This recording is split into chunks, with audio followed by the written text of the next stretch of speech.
Don't forget to go to asskicking.com for pound the best home health and beauty fragrance products. Hi, you're watching Dante's Boxing Nation. Woo!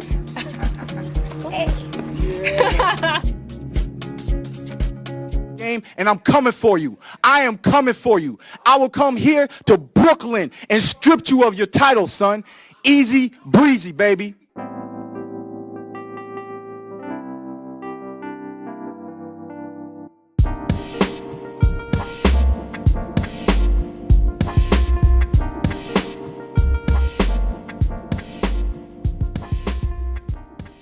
Dante's Boxing Nation, what's going on, guys? So I wanted to revisit this story, Keith Thurman vacating his title, his WBC welterweight title, due to multiple injuries that continue to plague Keith Thurman's career. Now, despite him being forced to vacate, he does still have the WBA title. So he still does have a belt. He just lost the WBC belt, the belt that he won when he defeated Danny Garcia. But it would only make logical sense that the WBA would actually follow what the WBC just did, and they would strip Keith Thurman of his title as well. Now, this is how Keith Thurman reacted to being stripped of his title. Quote, "Due to my rehabilitation from my injuries, I agreed to relinquish my WBC title at this time. I continue to rehab my hand, elbow, and I look forward to getting back in the ring this summer. This is a temporary setback, and I will be the unified champion once again and look forward to winning back my WBC title as soon as possible. Hashtag one time." You know, I was just thinking about this as I was just reading that tweet or that Instagram post by Keith Thurman. I just thought about it. Keith Thurman is right. This is a minor setback. He said it's a temporary setback. It is a temporary setback because now that you think about it, Keith Thurman was already planning on either facing Danny Garcia or Sean Porter if Danny would have gotten in the ring to face him. He was already thinking about facing those guys. So if you really think about it, things are still going according to plan for Keith Thurman. He's not being forced to face any opponent that he didn't want to face. It's not like he vacated the WBC belt and now Errol Spence and Terrence Crawford, they're fighting for the belt. Because if that was the case, then he would really be put in a compromising situation. Because he would be forced to fight the winner of that fight. And we know that Keith Thurman is not interested in taking a fight of that magnitude right now. So once again, Keith Thurman being stripped of his WBC title, it does not affect him that much.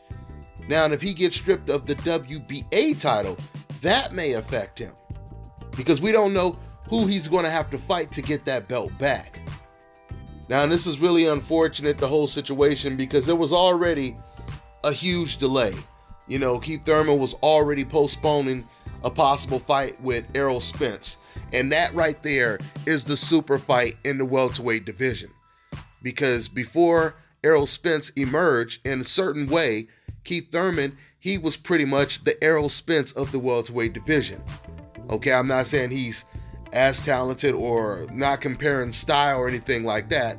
But what I'm saying is he was that young, undefeated welterweight champion with a lot of potential. And he never really had that Sugar Ray Leonard, that Hagler, Hearns, Duran type of opponent. And now he does with Errol Spence. That's why it's very important that this fight happen, but unfortunately it may never happen. Going back to what I just said a minute ago, if Keith Thurman was already pushing the Errol Spence fight before the recent injury, then we can imagine how far the fight will be pushed back now. And we don't know by that time, maybe Errol Spence moves up to 154. We don't know what's going to happen by the time Keith Thurman is ready. It's clear that Keith Thurman would rather face once again the Danny Garcias, the Sean Porters, basically anyone but Errol Spence. But once again, you know, I'm curious. You know, I'm really curious to see what's going to happen with the WBA belt. if they're going to once again follow the WBC's lead and strip him of his title. It doesn't make sense that you're holding a belt that you cannot defend. That's like a football quarterback basically holding up the Super Bowl because he's injured. So we're not going to get to watch the Super Bowl this season. We might get to see it next season. We have to wait until this quarterback, has recovered from his injury. That does not make sense, right? The show must go on. So we're going to see what happens. We're going to see if Keith Thurman, ever fights against Errol Spence. I'm telling you right now, if Keith Thurman does not fight Errol Spence, that will ruin Keith Thurman's legacy. No doubt about it. Because Thurman's name is now synonymous with Errol Spence. So if he doesn't fight Errol Spence, it would be like Sugar Ray Leonard never facing Hagler, Hearns, and Duran. So Keith Thurman is in a tough situation. He's in a tough situation.